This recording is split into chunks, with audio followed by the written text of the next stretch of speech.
Hello, everybody. This is Stu Smith and Jeff Nichols, and we're talking about periodization training, and we're going to focus more today on power, speed, and agility and what that entails in the tactical fitness world. And you'll see there's going to be some differences between how we would probably, prescribe a training program for somebody who's a football player only, right, or some, other athlete and the tactical athlete, because speed has probably a broader definition in the tactical world, and as with power and agility. So let's take it. You take it off, Jeff, and run with it. Yep. Okay. So I just to kind of lay some groundwork, just look at like the definition, if you will. It's loose, but the definition really of speed, power, and agility, they're relative of time.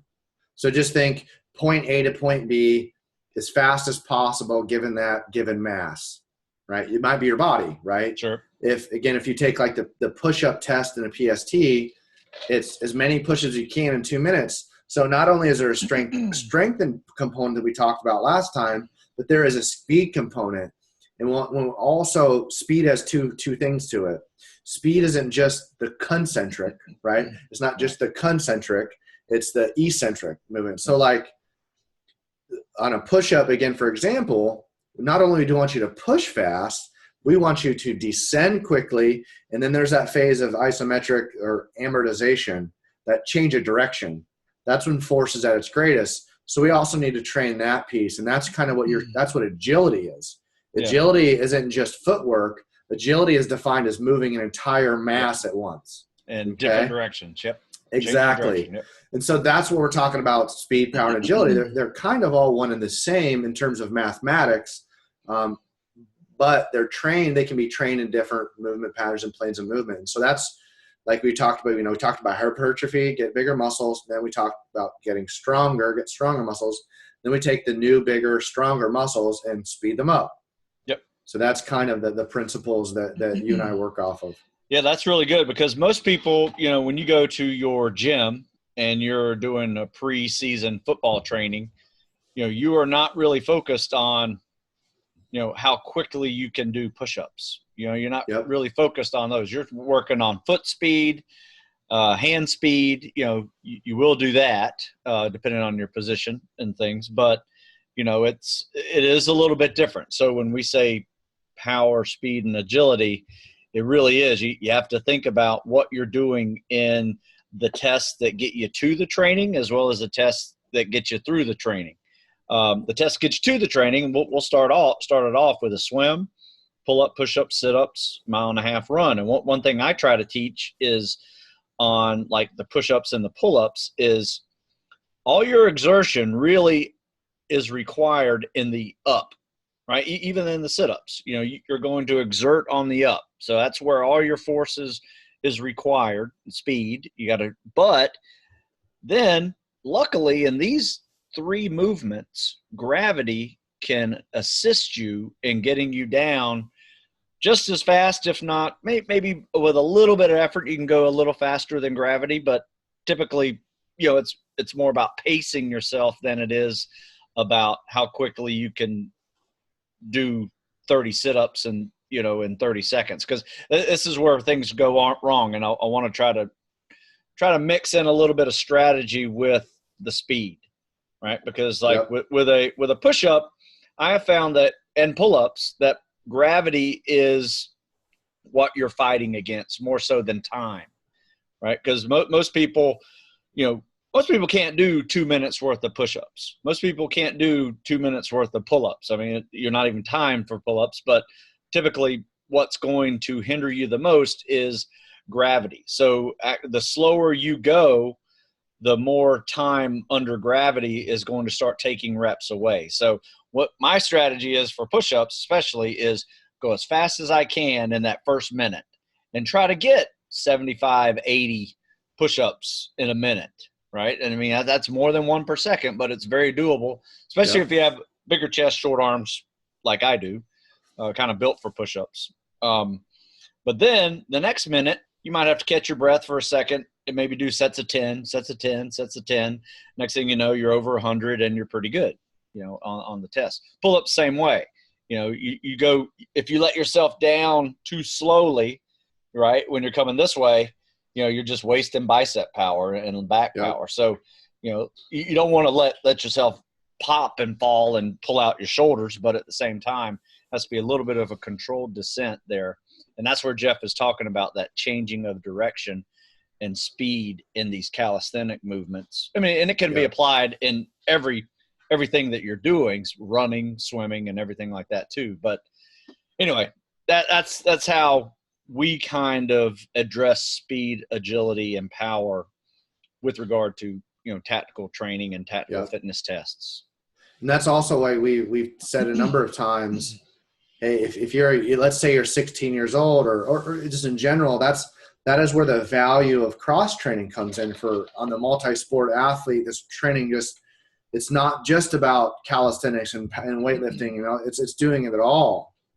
And so because you get these dynamic moments in sport that transfer from one to another, whereas if you have someone that only plays like baseball their whole life and they go to play another sport like tennis, that lateral transfer isn't they've never trained it. So it's very difficult for a lot of people to pick that up. So it's the same thing as we don't want you to be a one-dimensional, I guess, training athlete. We don't want you to only do, weight training or whatever. But in that same realm, we don't want you to only train for strength endurance. That's why there's that limitation. You can't, if the answer was just how to get more push-ups is to do more push-ups. Now you want to do them, but if it's like you hit that wall and you're like, well, I'm not able to do any more push-ups. I've been working at it. Well, because it's not about the exercise all the time, because you kind of cap out that capability of strength endurance because you're not getting different variances of resistance or speed. Yeah. And so if we just compartmentalize a little bit more and have you just work on clustered speed here and do some other things, all of a sudden, you get past that plateau. Yeah. So if you're plateauing on anything, running, swimming, pull-ups, push-ups, bench press, squat, anything like that, what you just got to look at and go, well, it maybe not even a change of variety of exercise, but in how you're executing those exercises. Yeah. Right. Very good point. That's really where we want you guys to be objective and go, wait a minute. All I've just been doing is just trying to do more push-ups, or all I've been just trying to do is just run this, or, well, let's have you thought about, increasing your push-up speed by hitting a bag, punching bag, bam, bam, just speed your arms up. Okay. Yeah. Pull-ups, get a band overhead and just pull down as fast as you can. Boom, boom, just pull as fast as you can. Cause we just got to get that speed, because speed, a lot of times, that initiating component of developing speed is neurological. You have the capacity. People, that's why you see somebody that, like one of my clients this morning I was talking to, he's a former bodybuilder. So he carries about 300 pounds.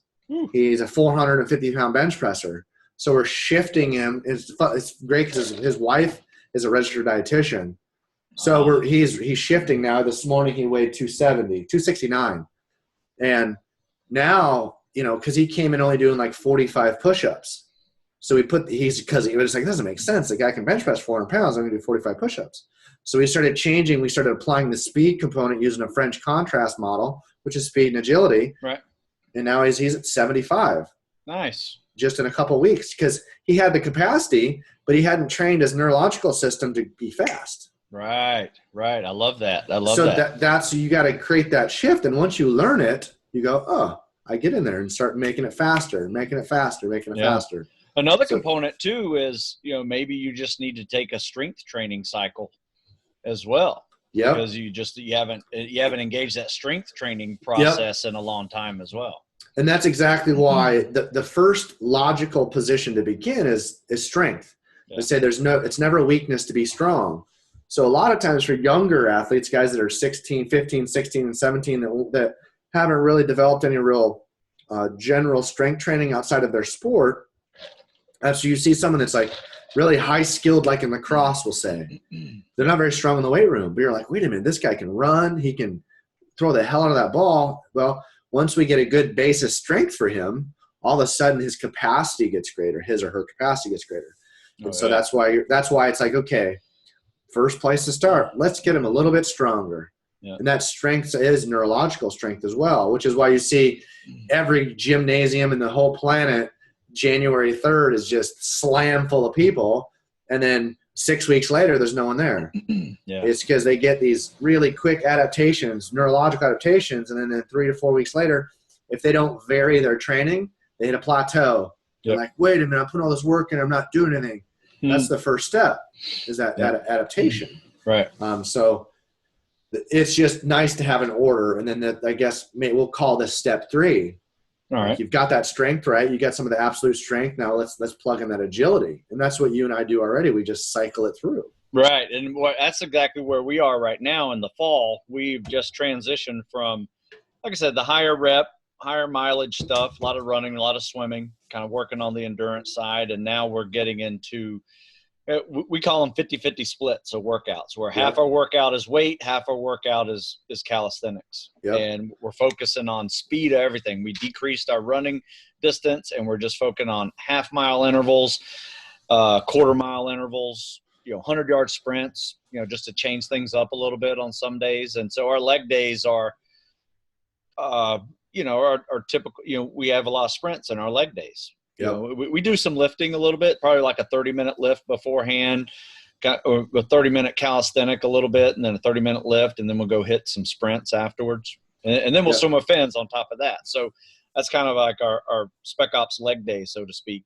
when we're focusing more on timed runs and speed, things like that. Yeah, and that's what you start seeing is like with a system like Stu's and mine, when you have a group of people that are in a system, an appropriately ran and managed system, what ends up happening is you create what's called a conjugate. It's a conjunction of different things. They're not contrary to one another, right? So listen to Stu's not saying, hey, we lift really long and heavy in the weight room, and then we try to do sprint work. Right?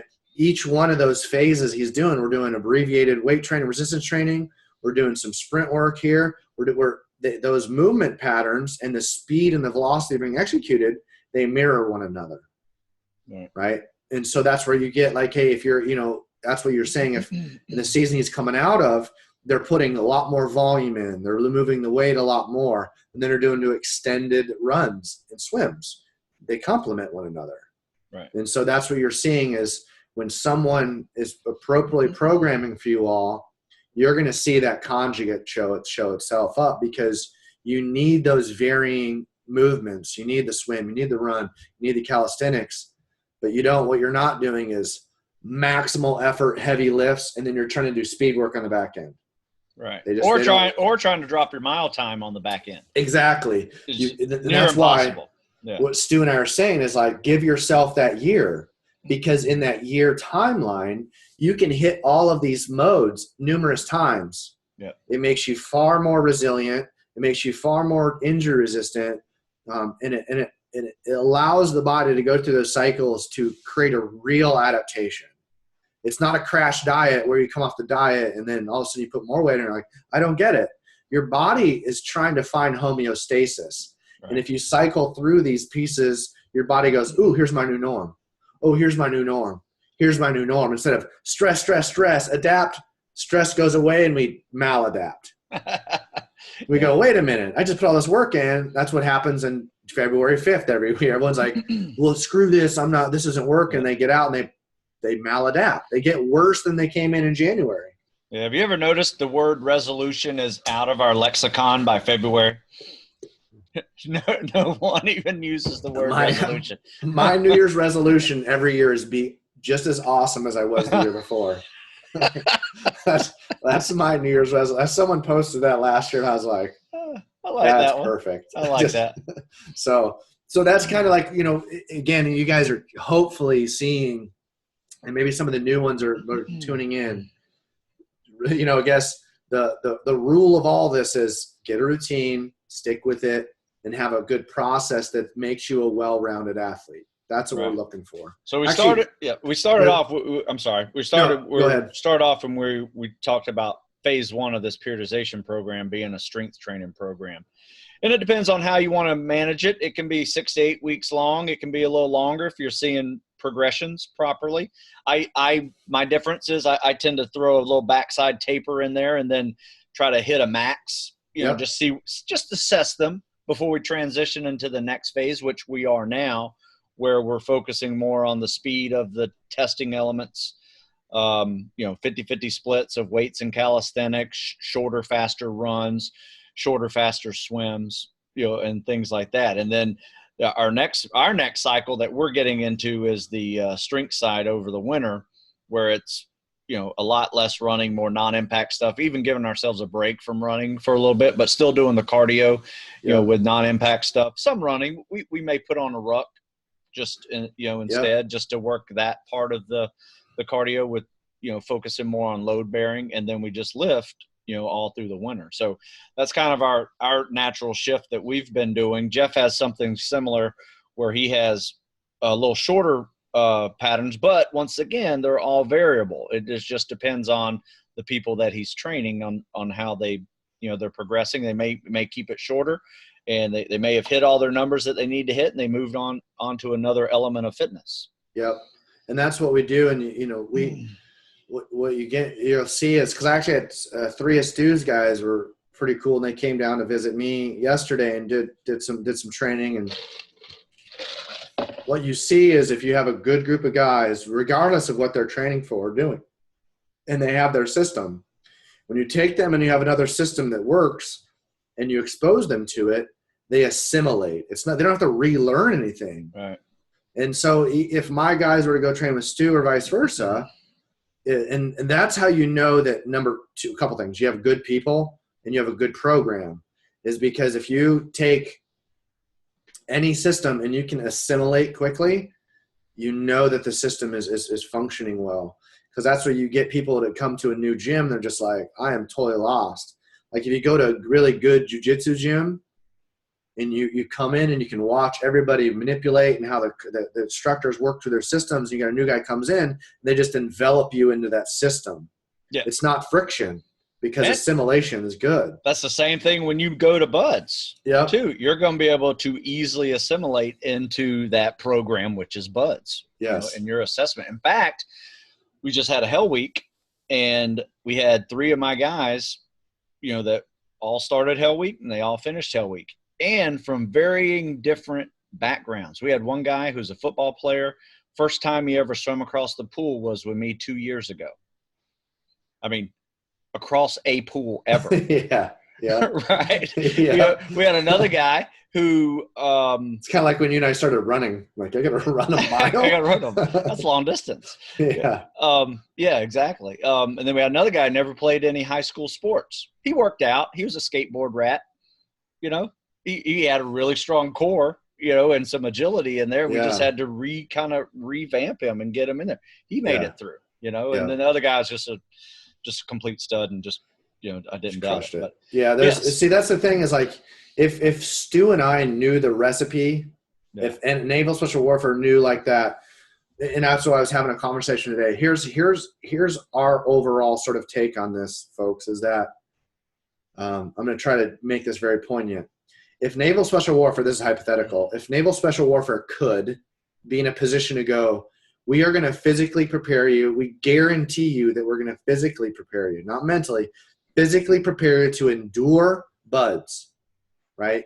There would be more people joining to go to, because there's that fear of uncertainty. Sure. Well, what Stu and I do is basically go, if you the time's allotted and you're patient and you follow through the process, Stu and I both, and I'm confident in saying this, I guarantee you, and Stu guarantees you, that you'll be physically ready for Buds.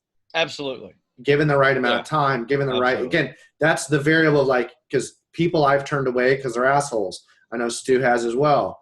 The point is, and that's few and far between, but my point is that the vast majority of the people that I work with, and I know that Stu does, they're good kids, man. And they come, some of them aren't kids. Like one of my guys is, really a kid, he's 32, right? He's right at that limit where he just needs to get going. And he's got to get that waiver and get going. But the secret from our standpoint is process, and get you in this process and program. And that's where power is important. Yeah. Strength is important. All those things are important. Yeah. One thing I always say is the motivated find us.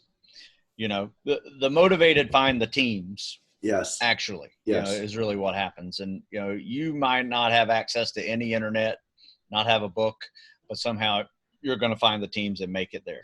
Just, just depends on how motivated and dedicated you are. Because, there are people making it through buds who've never heard of Stu Smith and Jeff Nichols. Yep. We don't have the solution for everybody. But, we have a system that works. And, if you go there and you have a little bit of resiliency from, a life lessons of dealing with stress, because it's not just physical, there's some mental stress that is involved.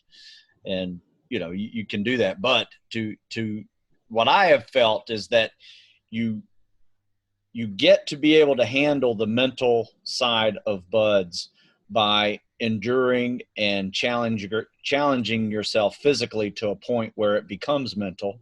Yes. And then you have this sort of resiliency that you have inside you that you don't have to engage mental toughness until later into the program.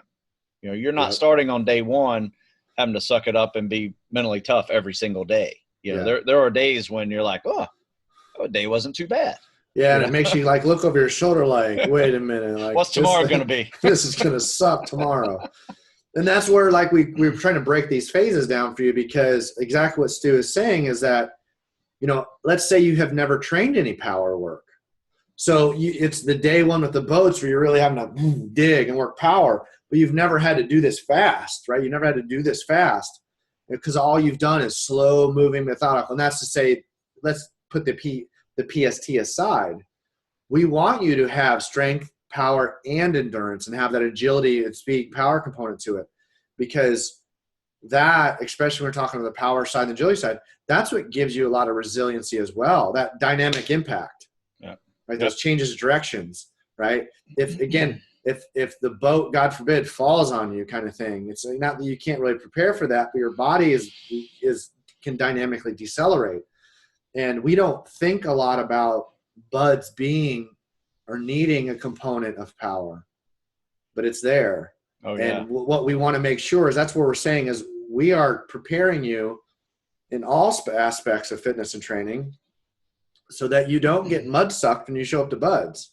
Right. Right. You can go, oh, wow, we were doing this. You're like, but you're thinking in your head, you're like, I've experienced something like this before when I was training with Stu. Like, I got this. Right. Hey, how about this? Let's end this with like your favorite type of power training that you would do for a student. Yeah, what I really like doing, and it's funny, I saw the videos in your SWAT stuff. I have I have a big backyard, and I have a whole variety of medicine balls, right? I like throwing medicine balls and slamming medicine balls. Even as so much as like the little donuts that come in like a small sedan car, like in the trunk. Oh, yeah. You don't even need to buy a medicine ball. Go to like the local like thread quarters or whatever here. Like get the little used, don't make sure the radio wiring isn't sticking out. But throwing those and slamming those little tires, then rotating and throwing them. Again, like the SWAT thing, like guys saying they're throwing the keg over the fence, climb the fence. Just set up like shoot 2 sticks in the yard and a piece of string and just throw it over, go under the string, pick it up, right? Shuffle, like just create an agility circuit. Because that's what the obstacle course is. Right. So the obstacle course at Buds is power. Yeah. With the endurance component, you got to get from 1 to 1 to 1, and it lasts 7, 8, 10, 12 minutes, right? The obstacle course is the reason why you need to work power. If there's no other reason, Buds, the obstacle course at Buds is why you need to work power. So I like throwing shit. Yeah. I actually have set up in my backyard too. Like I have a bunch of 2x4s that I've bolted together vertically. So it's a target. I have throwing axes and stuff I throw. Oh, that's cool. I take something that's powerful, and that's where weight training, aside from Olympic weightlifting, there's some skill to it. So I have a heavy axe, big step, throw. So I'm trying to focus, be skillful, but still express power. Yeah. I like that. That's why that's why like the keg thrown over a fence, you have a target. Right. So we got to get it over the target, execute a movement, and do it again. It's not just throw and forget. Yeah, give yourself a target. We do one where we get just a regular car tire, so it's easy to kind of pick up like this on the inside or even on the outside. But you do a burpee on it. So you drop it to the ground, do a burpee, stand up, and then you just do a big chest press and throw it forward.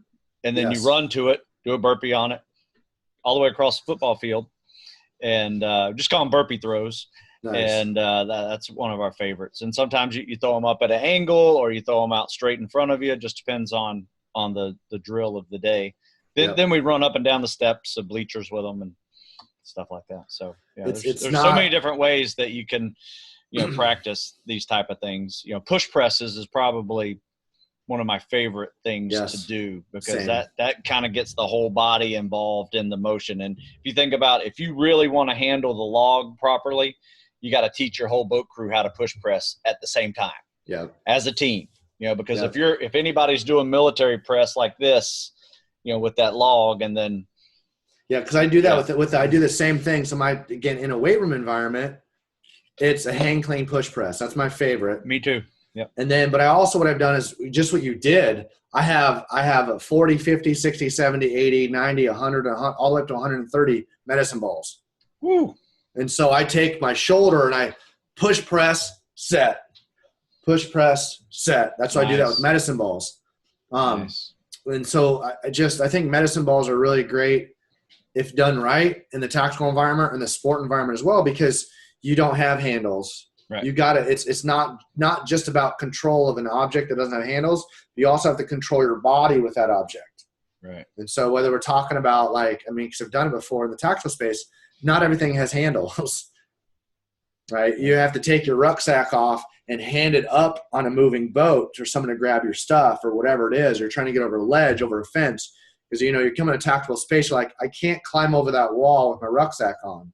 So your rucksack comes off, get up on the wall, pull the rucksack over. We had to do that with ladders and all sorts of stuff. Yep. So again, we don't have to necessarily use ladders and backpacks, but if we can create enough force that's greater than we're going to experience in a tactical space, great. But that's really what power. It doesn't have to be complex. That's why you have Stu and I talking about tires. Right. Yeah. It's an object, a mass you're trying to accelerate. Yeah. You get tires for free. Junkyards giving them away. Absolutely. So, yep. Right. Easy. And some of them too, you need heavier and heavier. You can stick objects, not even heavy, just get foam objects and or sandbag. You take a sandbag and put it in the tire tread, and then just tape the tire up. Yep. Now you got a little bit heavier tire. There you go. So simple stuff. I used to go to yard sales when I saw this years ago. Herschel Walker used to do this when I was a kid. I remember he had some basketballs he'd cut a little hole in them, and he'd fill it full of sand, and then he'd just duct tape them up, and that's what he threw. He had varying, just cheap basketballs he'd find, and that's what he used as medicine balls. He was just a complete stud. Right, exactly. Oh, and so that's where as a kid, you're like, man, that works. And Herschel would talk about it. He's like, yeah, that's how, a lot of power getting to, getting tackles and stuff. So you're just throwing basketballs full of sand. Yeah, that's awesome. Not complex, but it works. It works really, really well. Yeah, in closing, I guess, if you think about what power is, it is force times speed. Right. Yep. So that's why we talk about power, speed, and agility. Because agility is just still speed, just changing directions. Yeah. So it has some acceleration to it, but we'll handle that in another physics class. Yeah, we don't have to get super complex, but just move yourself, move a mass fast. Yeah, there you go. All right, Jeff. Awesome. Thanks. Yes, sir. We'll talk to you again soon. Good stuff. We'll see you. All right.